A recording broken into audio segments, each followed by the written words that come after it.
Hey everyone, welcome to Adobe Live. Today we have Kerry McElroy with us today. Kerry, what are we going to be looking at?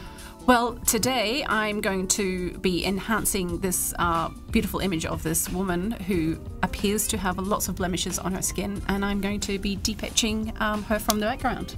Amazing. Hair and everything. Exciting stuff. Let's get into it.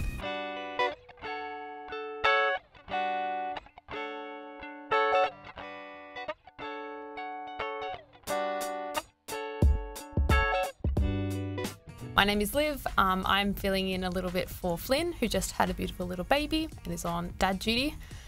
Today we have Kerry joining us back again in the studio to take us through some amazing Photoshop work. Welcome back. Thank you. Feeling good to be here? Yes, I'm very excited. Awesome. I'm glad to be back. Cool. So if you're just joining us, jump in the chat. Love to see your questions today. There's going to probably be heaps. I know I have heaps. Really excited to see what Kerry's showing us. Sign in with your Adobe ID. If you haven't got one, it only takes a couple of minutes to set up, super easy. And the login button is just at the top of your screen as well. So, shall we get started? Absolutely. Awesome. So, take us through what you might be looking at today. Well, today I've taken another image from the Adobe stock library.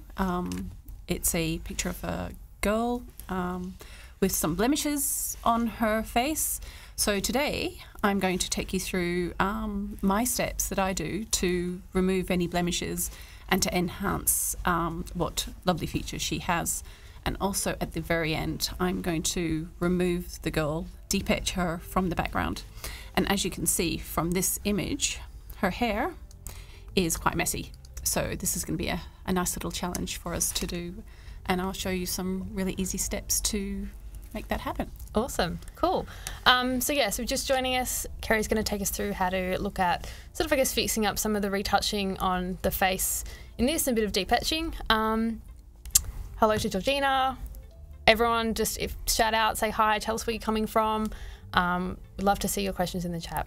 So I'll let you take away. Actually, maybe before we get started, it'd be great to just chat a little bit more about when this type of work might come up. So like client briefs, or like what it might be used for. Well, depending on what sort of briefs come in. So you can have a beauty shot where it's for maybe like perfume, and you'll need someone like Charlize Theron to be beautiful, skin as she is, yes, remarkable. So any type of beauty shop, it could be for really anything. You don't really want someone to be sitting in a shot where they've got a few blemishes, because that really takes away from what the product is, whatever it is. We were talking earlier that if that, say, was like foundation or something, you know, it's the purpose of the product is to kind of take away those blemishes, as much as, you know, we're all about natural beauty and you don't need to do that, but for some, I guess, purposes and clients, we do need to look at those Absolutely. things. And, you know, many years ago, I had a beauty shot that I needed to do, and this model at the photo shoot had gone out the night before, and she was not looking so good. And this is what we needed to do to bring her back, to make her look well enough to be able to hydrated, promote the product, which was a skincare product. There you go. But usually her skin was usually flawless, but after a night out on the town. Whose is, really? Whose is? And being in the sun, whatever else happens to your skin through the day, you know, you do need a little bit of help. Well, we all do. I was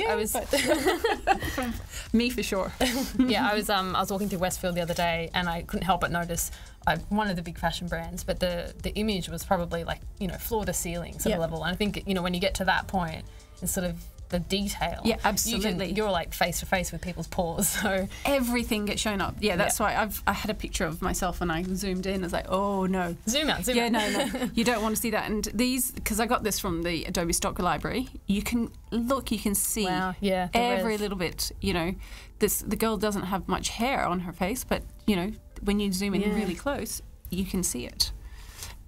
And so so poor thing, she does have a few blemishes and some discoloration in the skin. So what we're going to do is use a clone stamp to remove what blemishes there are there. So rather than just do a blanket big stamp and go across and just put a colour over the top of it, what I do is to retain the natural colouring in the skin.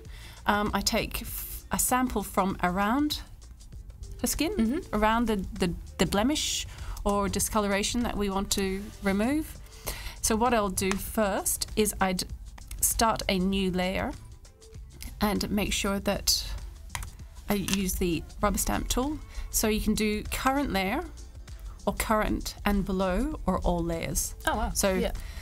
If you've got any kind of curves or hue saturation or any sort of thing that you've got on top or underneath, it will take into consideration all of that and change accordingly. So is that when it samples the colour? Yeah, it samples the colour. So it samples the colour wow. from all the layers, or you can just say the current layer, which is, at the moment, we've got a transparent layer which has nothing, so it wouldn't take anything. Yep. So I'll just do current and below, so anything below that. So I'll take a sample, say, around here, and with a brush that is very soft, I'll make sure I check, transfer, put it onto pen pressure. Because I've got a Wacom pen, it makes it easier. But if you're using, you get some more kind of, I guess, fidelity with. Yeah. So if I'm pressing hard, it will make it really hard, or if I'm pressing softly, it will sample it softly. So you wouldn't get that with your mouse, but you can use your mouse. Yeah. And you usually use. Oh, I've always used a Wacom, and I should. Maybe the next time I do a presentation, I may try and do one with just the mouse. We'll see. Challenge. Yeah, so that would be a challenge, but something that, because a lot of people don't have a Wacom tablet, because they are a little bit expensive. I know at uni I got very good at doing it with my trackpad. Yes. Yeah. Well, which is a skill in itself, I think. Wow. Yep. Yeah. That's really cool if you can do that. Bad for my fingers though. So I'm just, as you can see, I'm just sampling from all around, so that it doesn't really stand out that I'm doing a rubber stamp, because sometimes a shortcut. Sorry, just to sample that. Yeah. So I'm just clicking with the option and my pen tool. So I'll sample, see you've got a bit of discoloration here, so I sample just there, where I think it would look best, and then I just change it around, so go below it and above and the side, so you can't see, if you have a look, it doesn't look like it's it doesn't look stepped and repeated. So again, over here. And I guess you want to be quite zoomed in, so that you can, your brush is quite small, so you're not kind of doing like a big airbrush sort of. Yeah, because if you did make your brush really big, there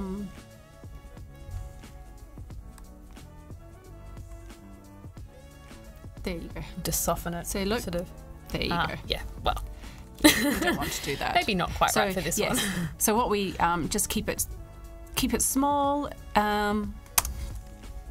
Close that, keep it small, and keep it close to the area that you're sampling, so that you're getting the skin tone and everything correct for that area. Because if you were to sample from here and put that over there, it just looks really odd. Yeah.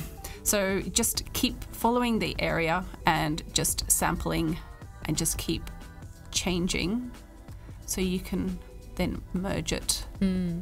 It's quite together. tricky, I guess, when you get to those little spots with the hair as well. And so what we're doing is really trying to not make it look obvious that we've removed the blemishes, because people don't want to see that you've actually done some work on them, and that they're actually naturally flawless. This good. Yes.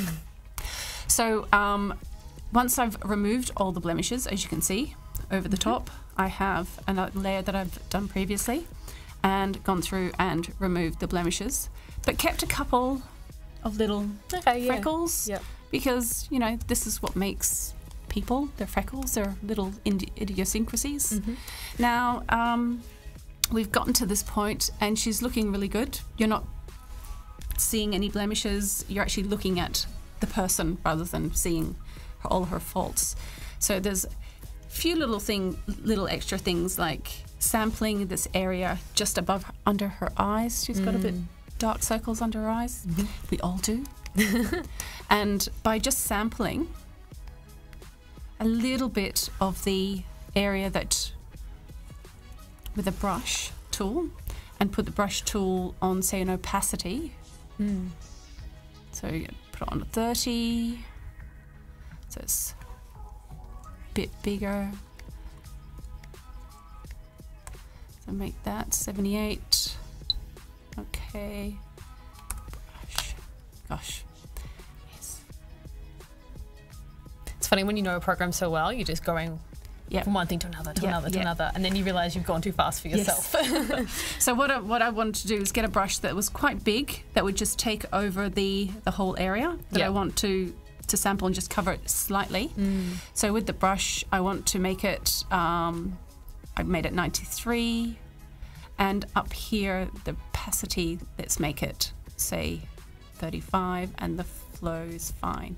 So I just sample this area of colour and just go over the top and just softly sort of smooths it out. Yeah, just smooths it out. It's like adding a little bit of foundation. The digital foundation. And that just takes away those bags a little bit. But we're not finished. We've got a few things left to do. Yep. There's a few things in our repertoire that we want to use. So we've removed the blemishes. Just remove the circles under her eyes a little bit. Now we're getting to the part where you can still see that she's got a few discolorations. You see there's redness. There's redness there. She's got a bit of redness around her cheeks and over here. So what you can do is you can go in and we can use the hue saturation tool and just soften that redness. So what I've done is I can gone in to the color range and just picked the sampled the color, and I want to put it on a quick mask so I can see what I'm sampling. So I'm just taking sample there. Yep, that's what I want. I just want to remove the redness. So I'm going to go into the hue saturation. And in with the reds, I'm just going to soften it. So take the color saturation down a little bit. Not remove it completely, because then she would look dead. A little ghostly, yes. So just soften the colours, soften it so that it gives it a bit more of a flawless complexion. We had a little question in the chat from Verdang, who I think was tuned into Jeremy's session earlier.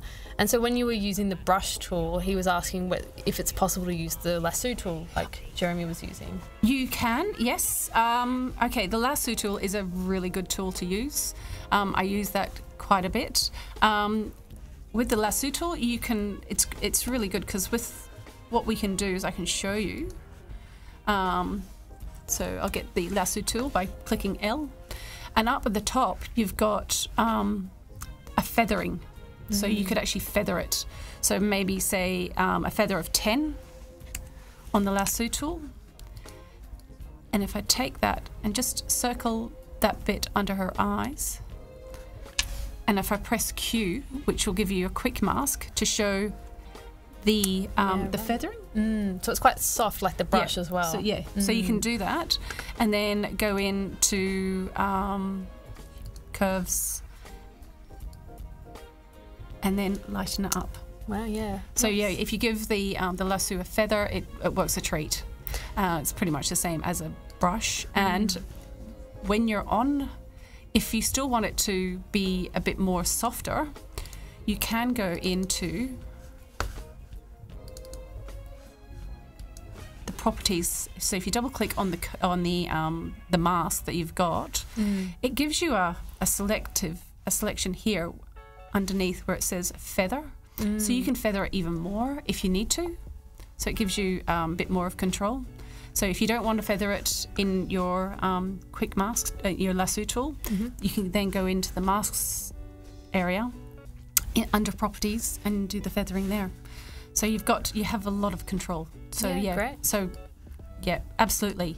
Your lasso tool, I use that quite a bit, and I'll show you later that I will be using it when I'm doing her hair, which sounds a bit odd, but yes, I use the lasso tool.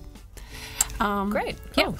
So right, we've gone through. We're taken the blemishes, the circles under her eyes.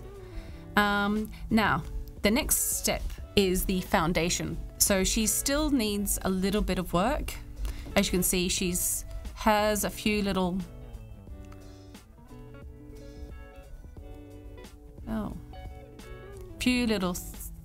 things that she needs to be worked on. So I'm just going to go back to that. Here we go. So foundation, she's just needs to be, how would I say, a glow. So when you see all these models, Kardashians, all these people, they have this kind of glow about them. So what we're going to do is we're going to do that, but digitally. So what I do is I get a new layer, and you can use your lasso tool and your brush tool. You get a new layer, and I put it on an opacity of about 30%. And with my brush tool or a lasso tool, I think it would be better with your brush tool at the moment.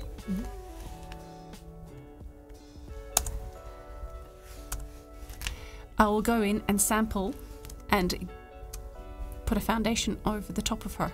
So with your brush option, I just sample a bit of her skin, and you won't see much. It's quite subtle. At the moment. Yeah, it's very subtle. So I'm just gonna sample and all around her face and fill it with a color that I'm sampling exactly from. You can start to see how that's going to affect the image. Just keep sampling, keep drawing from the image, because you don't want to sample something from here and put it over here, because there is a big difference in the skin tone, and we just want to keep it quite even. Keep her even without making her look flat. And you could easily do that. But if you just take one color and paint her with one color, she'll just look like a two-dimensional object. Caricature. Yes. Yeah. So we really want her to have these ebbs and flows to give her form, but then to smooth out her complexion, because we do want to keep her beauty, because she's a very pretty girl, but we don't want to take away from it by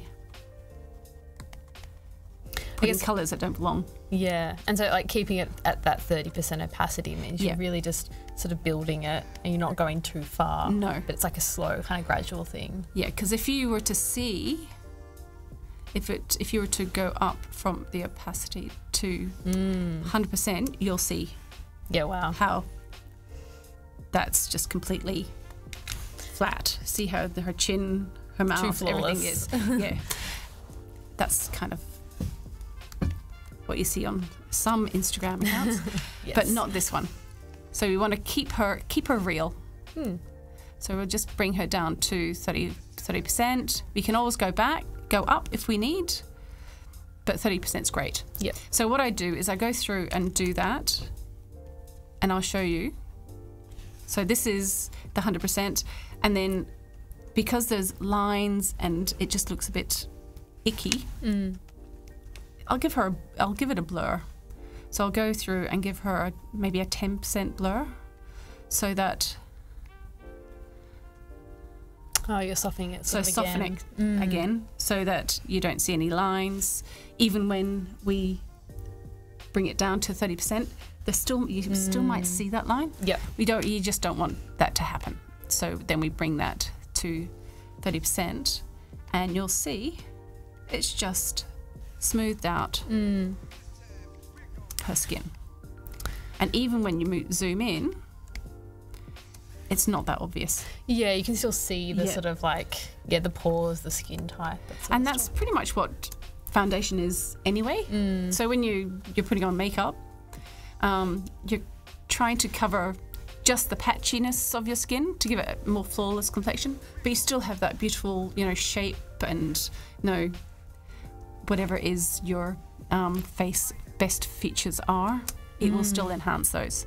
So what I've done is I've gone through and done that to her whole face and her skin under here. Sorry. And I'm going to show you. See, I put that on a 40% opacity, but there you go. That's what it looks like.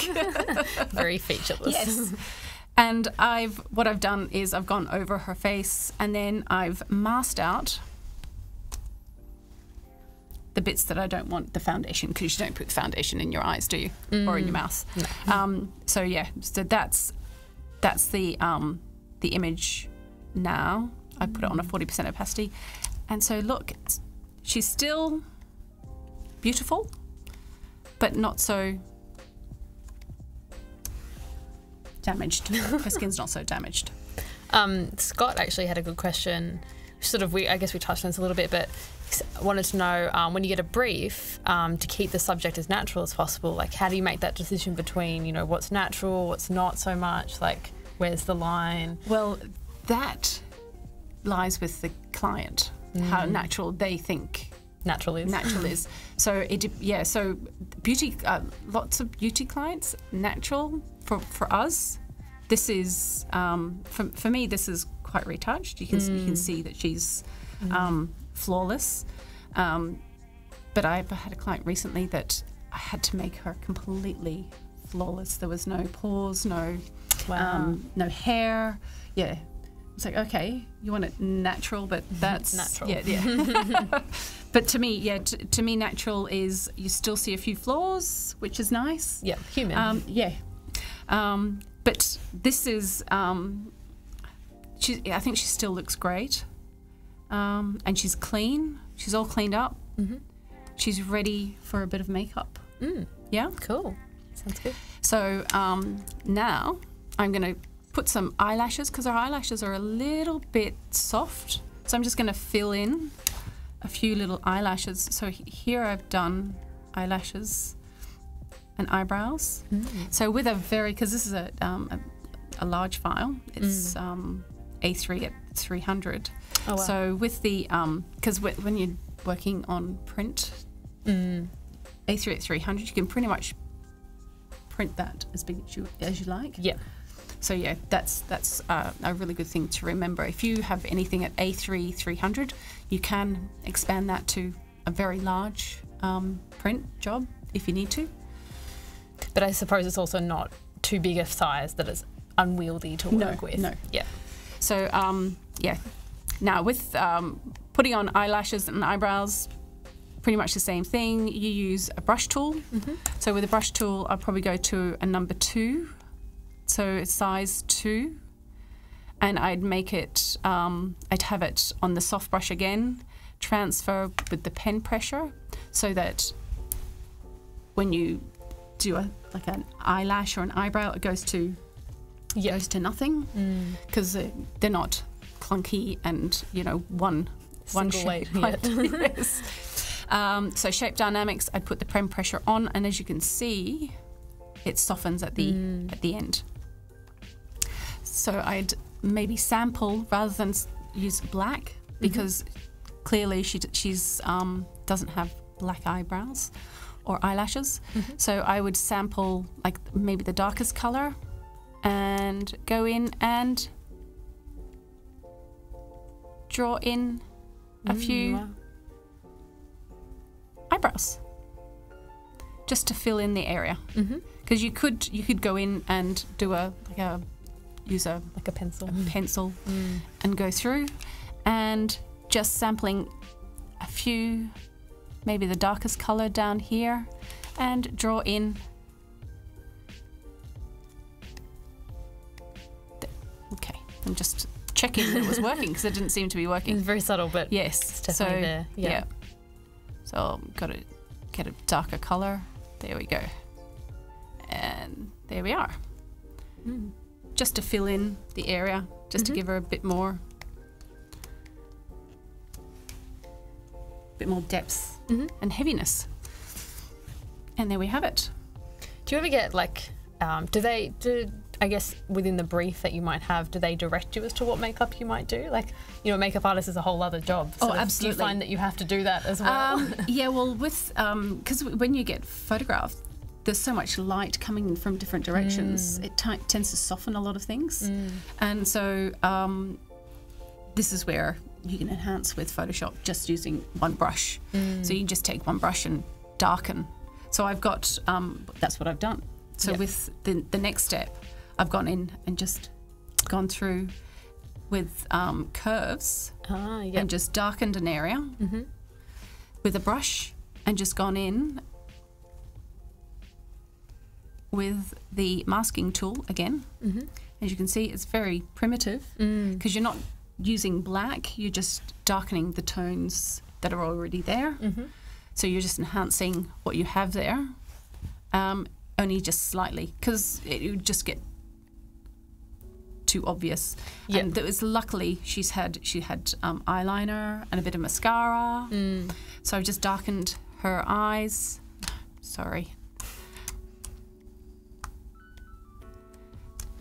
Darkened her eyes and her eyebrows, just to make it look, give her a bit more definition, especially her eyebrows. Her eyebrows seem to have just sort of disappeared a little bit. Then going through and this is just the grades process of just going in and just enhancing the features that she has. So the color foundation over her eyes, this lovely blue, because she has blue in her hair, I thought it would just really enhance that. So with the hue saturation, color balance, sorry, I just went in with the midtones and enhanced the blue in the midtones. I don't think in the shadows and the highlights, so just gone through and just enhanced all of those. So that's with like an adjustment layer, which you then use the brush to kind of mask back on. So with masks are a great thing because you can always change it, you can add to it. As Jeremy said, without being destructive, which is a great word to use because you can completely destroy the image if you don't work on layers. And you always find that the things that you do to an image, a client will always want to maybe enhance or remove because your idea of beauty and their idea of beauty is a completely different thing. So when they say, "Oh, just make her look pretty," it's like, okay, what's my version of pretty and what's your version of pretty? So what I do is I get the client to maybe send me a picture, like a reference of what they think. So it's always good to have a starting point or an end point to what you think that they want to go through. Reference shots are very good. So so color balance, using that for her eyes, and then masking an area for her lips, again using a mask. This is a very small mask. You can see just slight adjustment to her lips, subtle, lip color. Then going in and just giving it a little blush or rouge, the old-fashioned way, just to give some color in her cheeks, and that gives a bit more of that glow. A bit more of a glow, and it's really nice. Then we're going to go in and just enhance, see her eyes, then just bringing some light onto the eyelids. So is that again through just like a adjustment layer of? So this is a curve layer. So it's just enhancing the midtones, keeping the highlights and the shadows at a where they are, and just the midtones, just ramping them up. And as you can see with the mask, it's only a subtle mask that I've put across the eyes.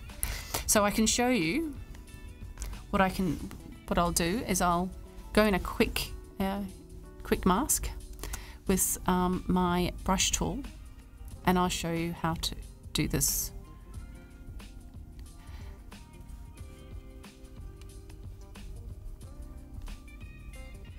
Okay, so I've got the brush. This is a pretty good size. So with the quick tool, I'll just go in, quick mask. So we go there, and the bottom, because it's really nice when you've got a shadow on the top of your eye. You want to see the light hitting the bottom of the eye, the eyelid, and it just gives you a bit of light to bounce into the eye, and it just gives it a really nice lift. So here we go. Okay, I had that on the whole image and not the eye. So yeah, so I had to invert that. So here we go. The and because it was quite a hard line, I'm going to go into the maskets area properties and just soften and feather that selection so it's not a heavy line. We had a question from Keith who was wondering, obviously we've sped up this process for 1 hour, but how long would something like this typically take if you're starting from scratch? Probably take a day and a half. Send it back to the client with another half a day of changes. Yeah, so probably about 8 hours all in all. Wow, yeah. Amazing you can condense that into one. Well, doing it, I've been doing this for over 20 years now, so things like this really, they're quite easy to do for me. I don't do many beauty shots. I do, if there's people in the image, I can quickly fix them up. And yeah, it's my main area of retouching is compiling lots of different photos into one and trying to make that work. But this is nice and easy and relaxing. Yes. To that point, if you want to see more of Kerry's work, you can check out her previous Adobe Live episode in which you do a lot of that, a bit more of that compiling of images sort of stuff, which is also very interesting too. Yep, blending, creating, removing, adding. It's the harder the image, the more the client wants from you, the better it is for you, because I like a challenge. I really do. Yep. It's really good to get someone who says, oh, here's an apple, I want you to turn it into an orange. Oh, amazing. Yep. So this stuff is very exciting and so much fun to do, because you're doing something, you're taking something that's not quite appealing and, you know, bringing it back to life. Yep. Because I'm sure this girl would like her skin cleaned up. So I'd like someone to do mine. I just can't I can't look at pictures of myself, so I wouldn't be able to do it to me. So with the light on the eyes, I've also added that to the lips and a bit of the teeth, just to sort of give a bit more of a luster on her mouth. So by just adding a bit more highlight and just kicking off that highlight there, and I'm just gonna blur. Actually,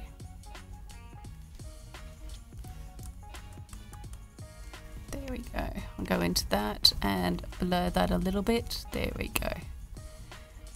Beautiful. And you see the highlights.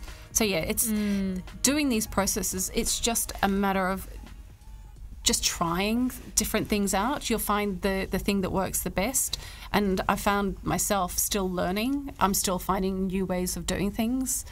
I've just the other day, we're just watching forums like this, I find that, like especially I saw Jeremy, it was like, oh, the halftone, it was incredible. It was, it was great to watch.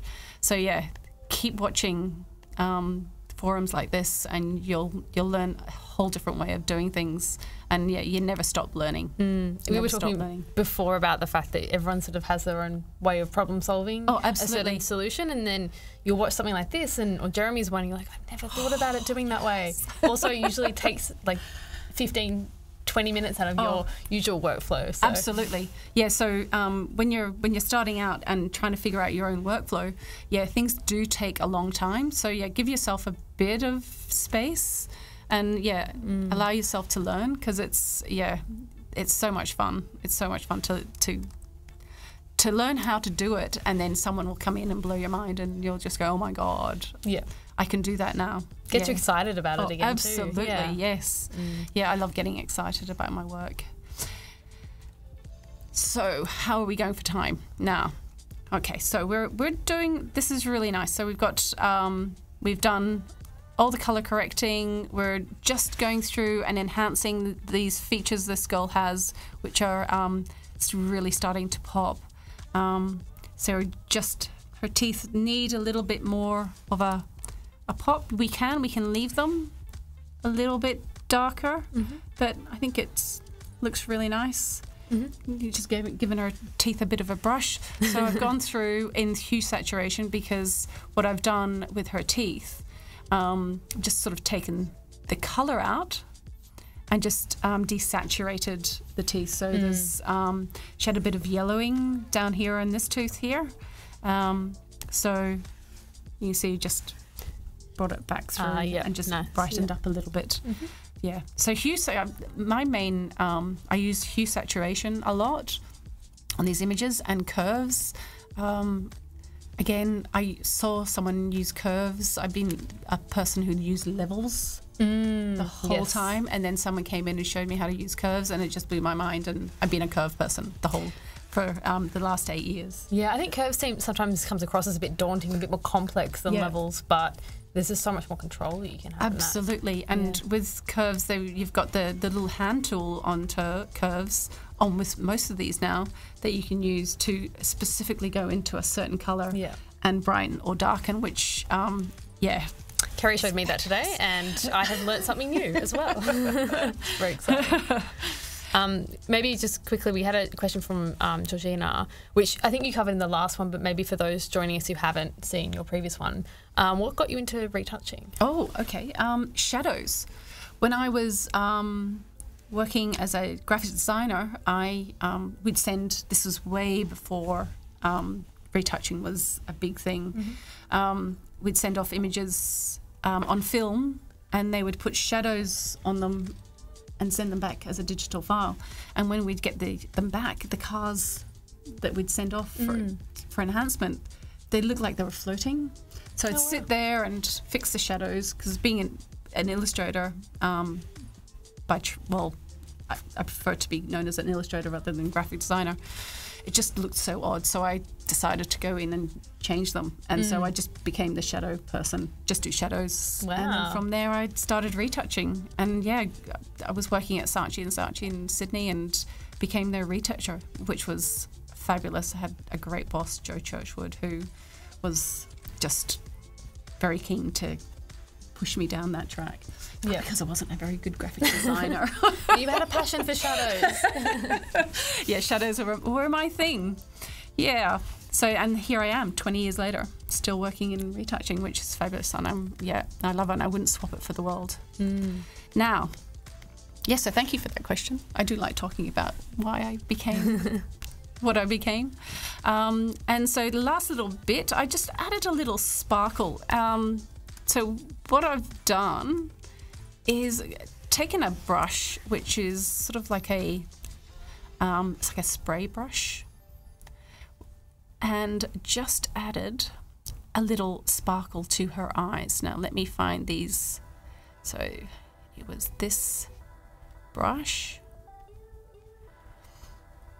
Are these brushes the preset ones or your collection? No, this is my collection. So over the years I've acquired brushes. This is a brush that I got online that does hair, but I don't use it for hair. Shimmer. It's very good for shimmer. So yeah, so any brushes that you get, there's so many. There's one brush you can do so much with. So you can. It's not just one thing that you can use it for, because within the Photoshop brush preset, there's so many different ways you can use it. So what I do is I put it on a scatter, and you can change the settings. Change the angle and see how that changes everything. Yeah. Yeah. And you make it smaller and bigger, and then you can scatter it. It's like magic, isn't it? It is magic, yeah. And I want the brush tip to be smaller, and then I'll space it out a bit. And then you can just use your eye and to see if that works for you. A little bit of trial and error just to absolutely. figure out. Yeah. So then I go in and putting it on a default setting, and I go white. I just go and spray, and I've put it on a screen. Oh, yep. In the just overlay, so it's a screen, and that's, as you can see, that was a bit big. So I'm going to go in and make it smaller, and voila. Just a bit of shimmer over the top, because when models or makeup artists put this kind of eyeshadow on, there's always some sort of shimmer. So it's very subtle. You don't want it to be too out there.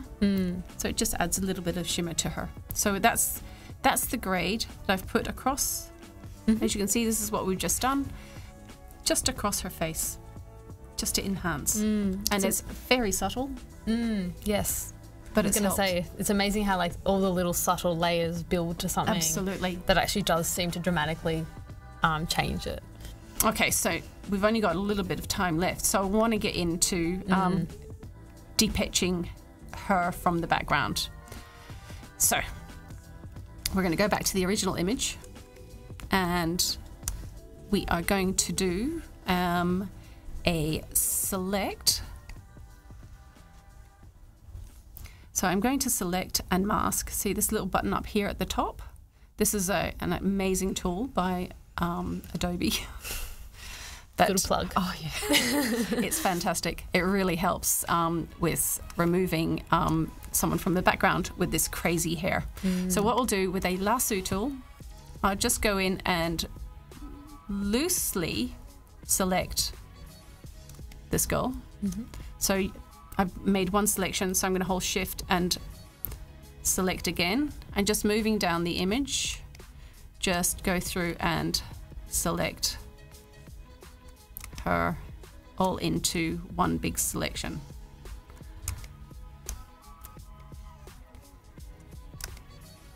To then go into, no, that was a bit of a fuddle.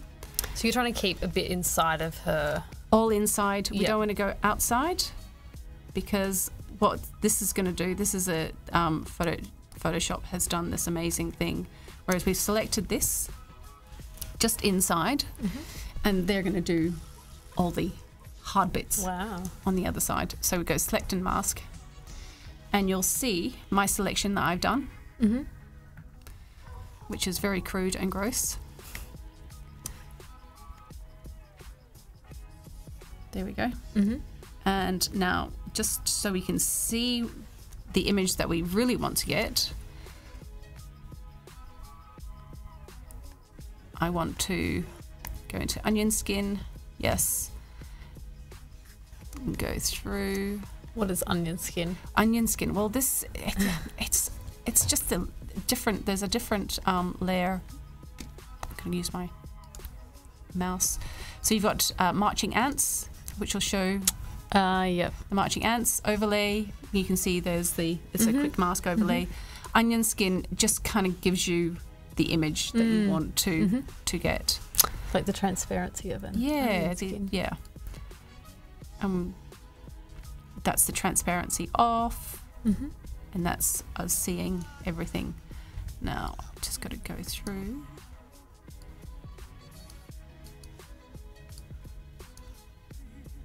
Output settings. Gosh, see, this is, I'm working on this image, and this is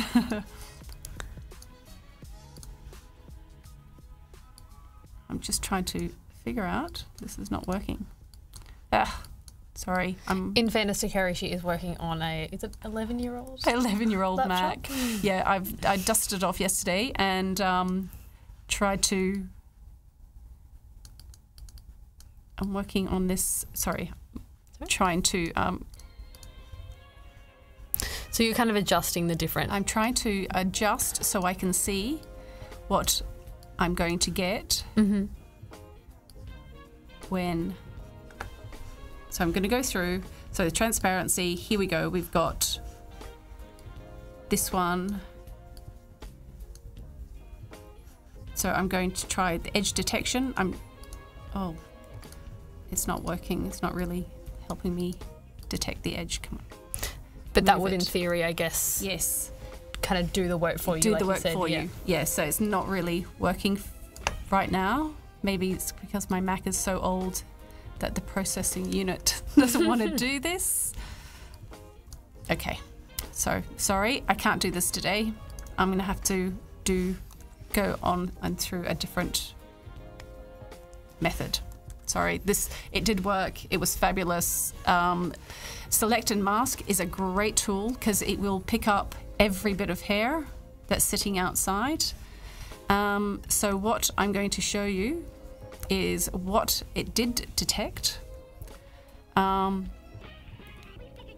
I'm going to put a color in front of this. I'm going to put color onto a layer so you can see how that picked up. The select and mask picked up every hair. That's amazing. It is fabulous. But because it does pick up the hair and it was sitting on a light grey background, the hair that is sitting behind and is a bit blurred and the lighter hairs has picked up that light in the background. Yeah. So you'll see, as you can see, that it stands out. And it stands out from any background that you might want to put in behind it. So if you want to transfer this girl to another background that's a different color, this will stand out. So there's a few little tricks that you can do to help that. So what I've gone and done is I've created a new layer.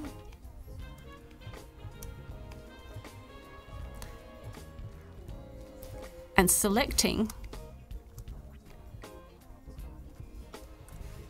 with a brush tool again. I'm going to go in and make it maybe 90.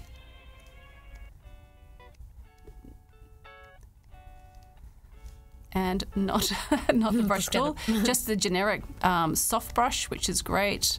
We've got to take off all the scattering, just make it. There we go. Just normal round brush. And I'm going to paint that hair on another layer and take away that lightness. Right.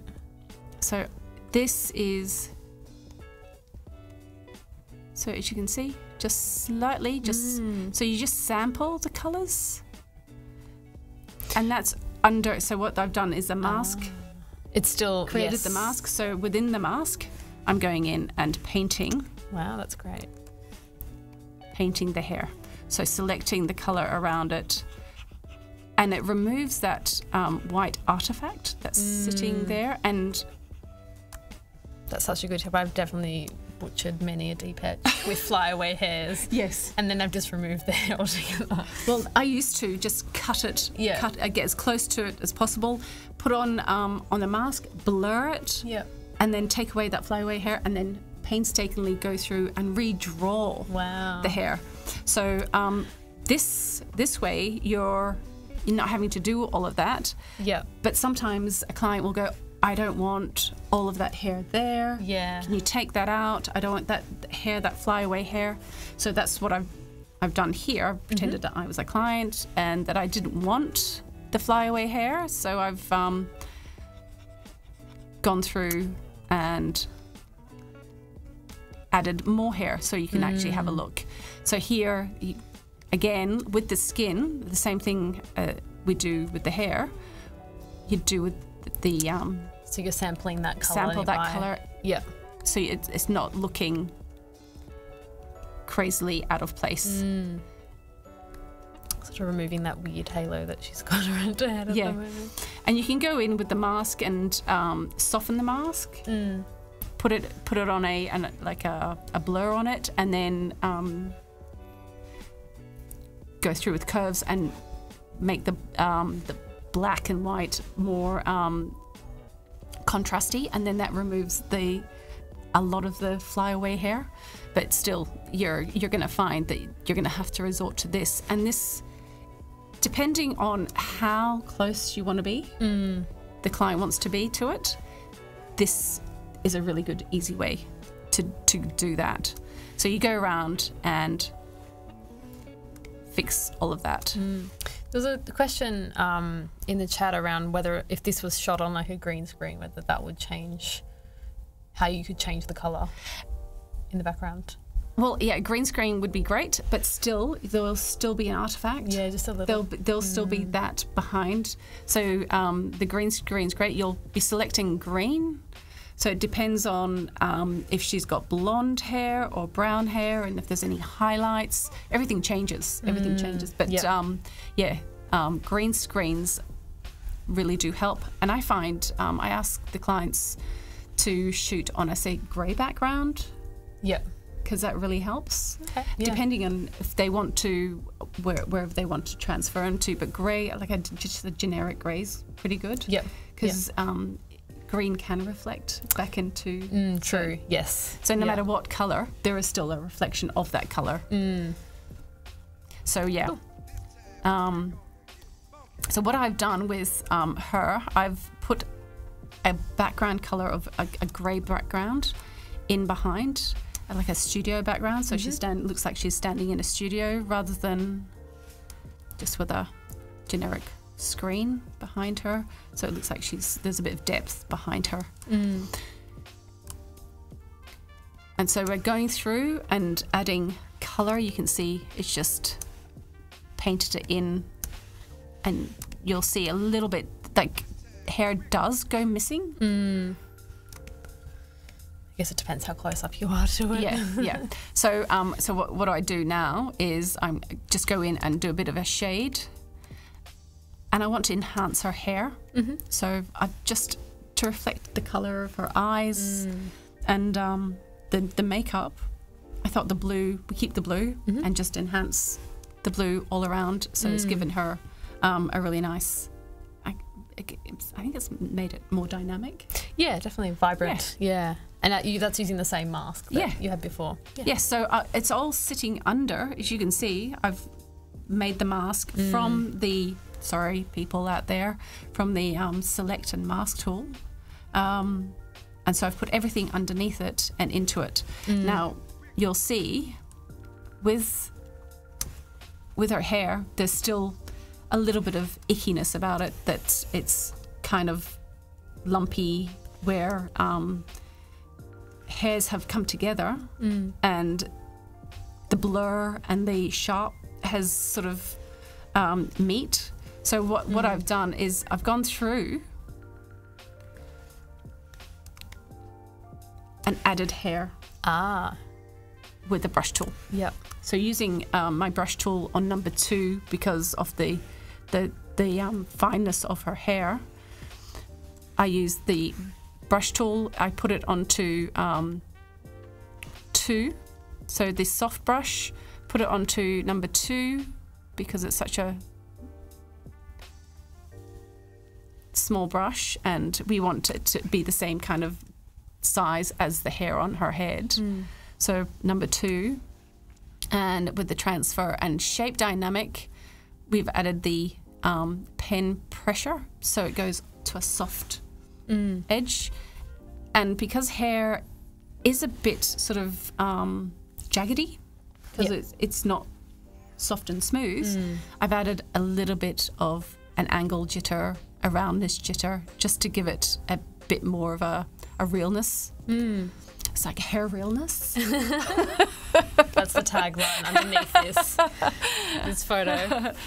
And just gone in and sampled the colours, going back to her original hair colour, and just sampling the colours around where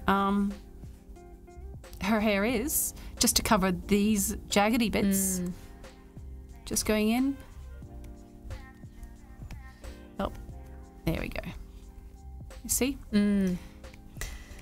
So subtle, but again, So subtle. it just really adds to it. And you need to, be as loose as you can. And you can do that with your mouse, and then with hair, because there's hair at the fore and hair at the back, you can add a little blur to it, because not every single hair is in focus. So you could choose to do the back bit of the hair and then add a blur to it.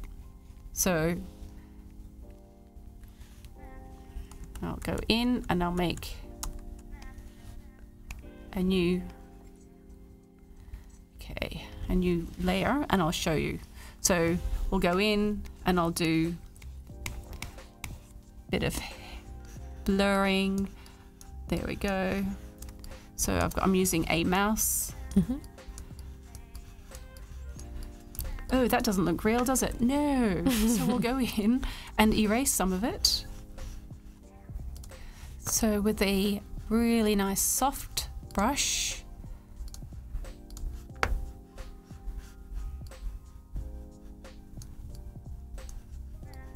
you can just erase some bits of it. There you go, and it softens the edges with that. Yeah. And then you can go with your blur tool. Now, because I'm using a different computer, I don't know where my blur tool is, because I usually press B, and is that where the blur tool is? No, R. No, that's not the blur tool. So I go in with the blur tool and I blur the image. Sorry, I usually have R as my blur tool. That was a very old way of doing things back in the old days, before Photoshop has gone through and changed and made R Something else. Something completely. Okay, there's the blur tool. There we go. Sorry, this is really crazy. So I'm making the blur tool a bit bigger, and you go in and just soften. See that?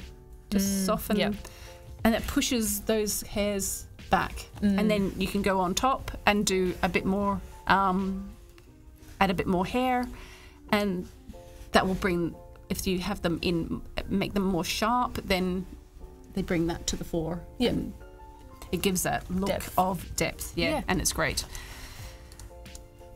And so, and in the end, you have this image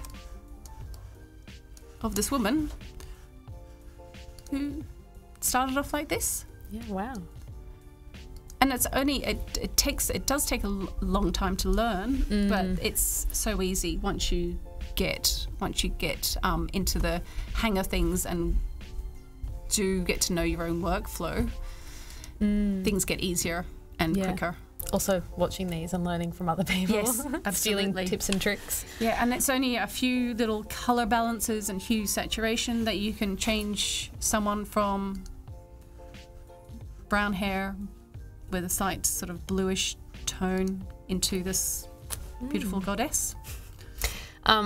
We had a really good question from the chat, which was, I think someone was just asking, is it possible to get a checklist from you around, like, if you've got, you know, when you do retouching work, and obviously those things vary client and project to project, but do you have like a kind of go-to checklist so that you're making sure you're ticking off some things when you're doing your work? That's a really good idea. I should have one of those. No, not really, because every image is different and every client is a completely different client.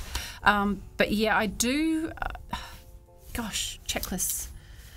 My checklist is what the client wants and make sure I check off everything that they've asked me to do. But then, because they'll say, oh, could you just enhance or make it look better or more beautiful, and you've got to try and figure out what that is. So yeah, try and hit everything that the client asks you to do, and I do try and do a little bit more, just sort of go beyond what they've asked. Because you want them to come back. Yeah, exactly. But yeah, checklist is a really good idea, and I might start thinking about that so that maybe if the next time I might be able to give you more of an idea of what my process is. But yeah, every image I do does change my whole process because it's a completely different image. Cool. Great. Well, thank you so much for that. Oh, my pleasure. I'm so sorry that select and mask didn't work. It was just no. I'm going home to try that personally. I'm straight home to figure out how to do that. Yeah, sounds like a great tool. It is a great tool, and yeah, please do practice because yeah, you'll never go back once you've tried that one. Awesome. Well, hopefully we'll have you back on soon to give us the checklist. So stay tuned for that. Thank you so much for joining us today. Thank you. The replay for today's episode will sort of be up around tomorrow, I would say. If you missed Jeremy's creative challenge today, that will also be up there, and definitely worth following along and learning from him because he's got some great tips. Oh, absolutely. And you've got a really great opportunity to upload some things, get feedback, which is always invaluable, and definitely encourage you to do that. See you again next week. We'll have some more people on, and thanks so much. Thank you. Bye.